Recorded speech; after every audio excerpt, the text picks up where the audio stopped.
मु सुजित मु समस्त को स्वागत करुच्ची आउ एक नूतन वीडियो सह पूर्व वीडियो रे आमे माने आलोचना करथिले खोर्धा विद्रोह संपर्क में जहाँकि 1817 होता और सन्यासी विद्रोह संपर्क में जहाँकि 1763 रु 1800 मध्य होता। बर्तमान आम मैंने देखा सांताल विद्रोह संपर्क में जो कान्हू सिद्धू नेतृत्व में होता सांताल विद्रोह 1855-56 मसीह दीर्घ 100 वर्षर कंपानी शासन अंतिम चरण में जितेबले 1757 रु 1857 मध्य हो जाइछि कंपानी शासन अंतिम चरण एवं 1857 महासंग्राम अव्यवहित पूर्वर किसी समय पूर्वर वर्तमान झारखंड एक बड़ धरण आदिवासी विद्रोह देखा मिलता जहाँकि सांताल मानक द्वारा होता से ही विद्रोह को सांताल विद्रोह बोली कहुए।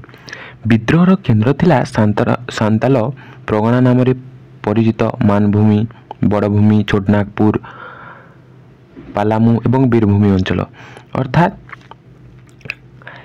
जो सांताल मानकर प्रगणा मानभूमि बड़भूमि छोटनागपुर यही अंचल को नहीं विद्रोह होता। यार प्रमुख नेता थे कान्हू सिद्धू चांद एवं भैरव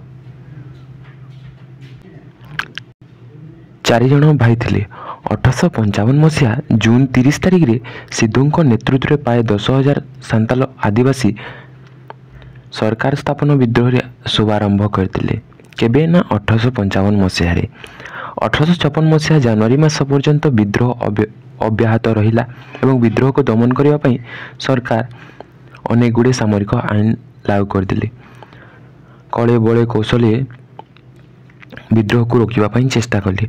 अन्य विद्रोही मानक भली एथिरे एक सांताल माने पारंपरिक धनुतीर धरी आधुनिक अस्त्रशस्त्र धरी इंग्रेज मानक विद्रोह रे मुकाबिला करने को लगिले। अर्थात से माने तीर धरी धनु तीर धरिकी आसिला बेले एमाने बंदूक साहाय्य लड़ुले एवं क्रूर दमनर शिकार होइतिला। एक आकलन अनुसार विद्रोह संपृक्त 60,000 सांताल मध्य 15,000 प्राणहानि होता। शह शह आदिवासी घर और गाँव को ध्वंस करा इंग्रेज मान द्वारा। पारंपरिक भाव में सांताल माने छोटनागपुर गिरी पर्वत क्षेत्र में बास करथांती। सांताल माने केउठी बास करथांती ना छोटनागपुर गिरी पर्वत बा पहाड़ गुड़िक क्षेत्र में से बास करथांती। कृषि और जंगलजात सामग्री थिला सेमानक जीविकार प्रमुख साधन। कृषि तथा जंगलजात द्रव्य सेमानकर प्रमुख साधन थिला। सेमान कृषि उपर निर्भरशील थिले। अष्टादश और 19 शताब्दी कौन है गिरी पर्व पाददेश अण आदिवासी जमीदार जहाँ दिकु बोली कहुला। तो मानकर 2 ରୁ 3 थर प्रश्न आसी सारी दिकु क्या कहुए बोली। साहुकार महाजन कर्तृत्व विस्तार कले एवं सेमानकु मध्य गतिश्रम भाव में खटेइले। तांकटु मध्य टैक्स अणागला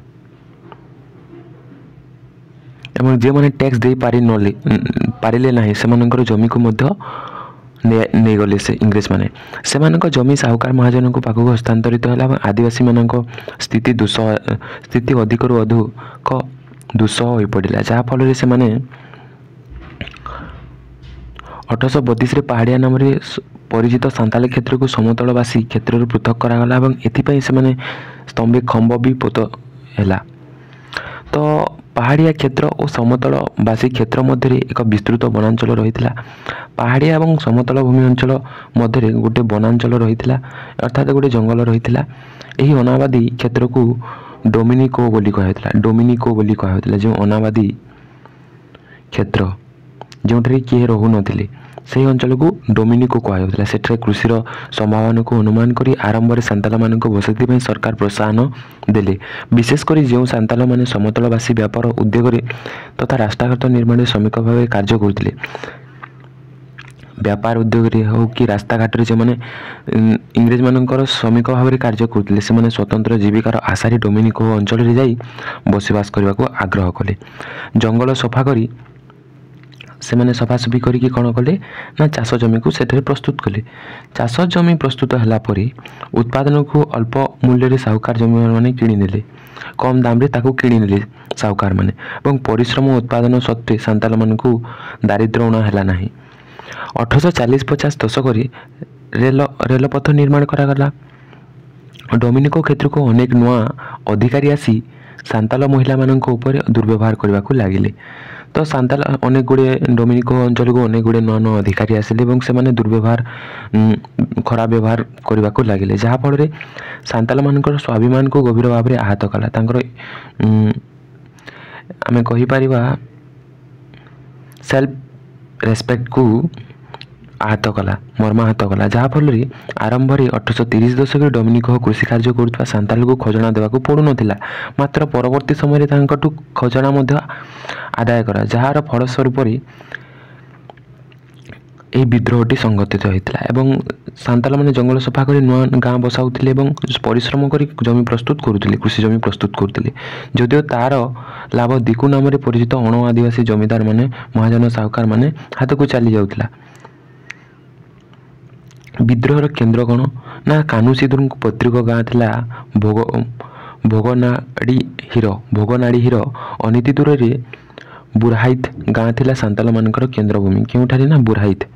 1855 ଜୁନ 30 ତାରିଖରେ ସିଧୁ ଓ କାହ୍ନୁ ନିଜ ଗାଁ ଡୋମିନିକୋରେ 10,000 ସାନ୍ତାଲଙ୍କୁ ନେଇକି ଇଂରେଜମାନଙ୍କ ଅଜାଣତରେ ସେମାନେ ସାନ୍ତାଲ ସରକାର ଗଢ଼ିଛନ୍ତି। କିଏ ନା କାହ୍ନୁ ଏବଂ ସିଧୁ ଗୋଟିଏ ସାନ୍ତାଲ ସରକାର ଗଢ଼ିଛନ୍ତି ଏବଂ ଡୋମିନିକୋ ସାନ୍ତାଲ କ୍ଷେତ୍ରରେ ନିଜେ କର ସଂଗ୍ରହ କରିବାକୁ ନିଷ୍ପତ୍ତି ନେଲେ। ସେମାନେ ମହାଜନ ସାହୁକାରକୁ ଡୋମିନିକୋ ଅଞ୍ଚଳରୁ ଚାଲିଯିବାକୁ ନିର୍ଦ୍ଦେଶ ଦେଇଛନ୍ତି। ସେମାନଙ୍କୁ କହିଛନ୍ତି ତୁମେ ଏ ଅଞ୍ଚଳକୁ ଆସ ନାହିଁ ବୋଲି। ସେମାନଙ୍କ ସାନ୍ତାଲ ସରକାର ଜମିର ଖଜଣା ତଥା ଋଣ ଉପରେ ସୁଧର ହାର ନାମମାତ୍ର କରିବାକୁ ମଧ୍ୟ ନିଷ୍ପତ୍ତି ନେଲେ। ଅନ୍ୟ ଶବ୍ଦରେ କହିଲେ ସିଧୁଙ୍କର ନେତୃତ୍ୱରେ ଏହା ଥିଲା ସ୍ୱାଧୀନ ଓ ଆଦର୍ଶ ସାନ୍ତାଲ ସରକାର। କାହା ନେତୃତ୍ୱରେ ନା ସିଧୁଙ୍କ ନେତୃତ୍ୱରେ। ବିଦ୍ରୋହ ସମୟରେ ସାନ୍ତାଲମାନେ ଅନେକ ଦିକୁଙ୍କ ଉପରେ ମଧ୍ୟ ଆକ୍ରମଣ କଲେ ଏବଂ ସେମାନଙ୍କୁ ପ୍ରାଣଦଣ୍ଡ ଦେଲେ। ସାନ୍ତାଲମାନେ କ'ଣ କଲେ ନା ଦିକୁ ଉପରେ ଅଣ ଆଦିବାସୀ ତଥା ସାହୁକାରମାନଙ୍କ ଉପରେ ଆକ୍ରମଣ କରିଛନ୍ତି ଏବଂ ତାର ପ୍ରାଣ ମଧ୍ୟ ନେଇଛନ୍ତି ବିଦ୍ରୋହ କରିବା ସମୟରେ। ତ ଏହି ବିଦ୍ରୋହର ଦମନ କିଭଳି ଭାବରେ କରାଗଲା ନା ସାନ୍ତାଲ ସରକାର ଗଠିତ ହେବାର 7 ଦିନ ପରେ ଜଣେ ଦାରୋଗା କେତେଜଣ ସିପାହୀକୁ ସାଙ୍ଗରେ ନେଇ ସିଧୁଙ୍କୁ ଗିରଫ କରିବାକୁ ପ୍ରୟାସ କରିଛି, ତାଙ୍କୁ ଆରେଷ୍ଟ କରିବା ପାଇଁ ଚେଷ୍ଟା କରିଛି ଏବଂ ଏହି ସାନ୍ତାଲମାନଙ୍କ ପ୍ରତି ଆକ୍ରମଣର ଶିକାର ହୋଇ ପ୍ରାଣ ହରାଇଛି ସେହି ଯେଉଁ ସରକାରୀ ସିପାହୀ। ଅନ୍ୟ ସିପାହୀ ଓ କେତେଜଣ ଦିକୁ ମଧ୍ୟ ବିଦ୍ରୋହୀଙ୍କ ଆକ୍ରମଣ ପ୍ରାଣ ହରାଇଲେ। ଏହାପରେ ସିଧୁ ଏବଂ କାହ୍ନୁ ଧରାଇ ଦେବା ପାଇଁ ସରକାର କ'ଣ କରିଛନ୍ତି 10,000 ଟଙ୍କା ପୁରସ୍କାର ଦେଇଛନ୍ତି। ଯିଏ ଧରିବ ତାକୁ ପୁରସ୍କାର ଦେବା ପାଇଁ ଘୋଷଣା କରିଛନ୍ତି।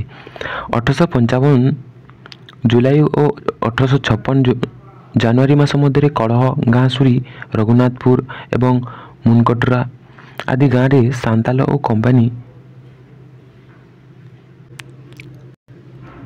ସେନା ମଧ୍ୟରେ ଅନେକ ଥର ଖଣ୍ଡଯୁଦ୍ଧ ହେଲା। ପ୍ରାୟ ପ୍ରତ୍ୟେକ ଅବସରରେ ସାନ୍ତାଲମାନେ ବହୁ ସଂଖ୍ୟାରେ ହତାହତ ହେଲେ। ସେମାନଙ୍କ ବିରୁଦ୍ଧରେ ମୁର୍ସିଦାବାଦର ନବାବ ଓ କେତେକ ସ୍ଥାନୀୟ ଜମିଦାର ମଧ୍ୟ ସରକାରକୁ ପ୍ରତ୍ୟକ୍ଷ ସହଯୋଗ ଦେଇଥିଲେ। ଅନେକ ଆଦିବାସୀ ଗାଁକୁ ହାତ ମଡ଼ାଇ ଧ୍ୱଂସ କରିଦିଆଗଲା ଆଉ ସାନ୍ତାଲମାନଙ୍କୁ ଗୁଲି କରି ହତ୍ୟା କରାଗଲା। ବିଦ୍ରୋହରେ କାହ୍ନୁ ସିଧୁ ନିହତ ହୋଇଛନ୍ତି, ତାଙ୍କର ପ୍ରାଣ ଚାଲିଯାଇଛି। ସାନ୍ତାଲ ବିଦ୍ରୋହର ଦମନ କାର୍ଯ୍ୟରେ ନିୟୋଜିତ ଇଂରେଜ ଅଧିକାରୀ କିଏ ଥିଲେ ନା ମେଜର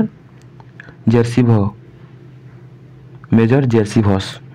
ସେ ଗୋଟେ ମନ୍ତବ୍ୟ ଦେଇଥିଲେ ଏବଂ ଏହି ଉକ୍ତିରୁ ଜଣାପଡ଼େ ଯେ ଇଂରେଜଙ୍କ ପାଇଁ ସାନ୍ତାଲ ବିଦ୍ରୋହ ଦମନ କେତେ ସହଜ ଥିଲା ଏବଂ ଯୁଦ୍ଧ କେତେ ମାତ୍ରାରେ ଏକପାଖିଆ ଥିଲା। ଆଧୁନିକ ଅସ୍ତ୍ର ଆଗରେ ସାନ୍ତାଲମାନେ ଧନୁତିର ବିଶେଷ ଭାବରେ ପ୍ରଭାବ ପକାଇ ପାରିନଥିଲେ। ସେମାନେ ତାକୁ ପ୍ରତିହତ କରିପାରିନଥିଲେ ଏବଂ ସାନ୍ତାଲମାନେ ପୋକମାଛି ବୋଲି ପୋଲିସ ଓ ସେନାଙ୍କ ଗୁଳିର ମୃତ୍ୟୁବରଣ କଲେ। ଏହା ଇଂରେଜ ସରକାରଙ୍କ କ୍ରୂର ଦମନ ନୀତିକୁ ଚିହ୍ନଟ କଲା। ତାପରେ ଗୋଟେ ସିପାହୀ ବିଦ୍ରୋହ ବା ମହାସଂଗ୍ରାମ, ଯାହାକି ଉଭୟ ସମାନ ଅଟେ।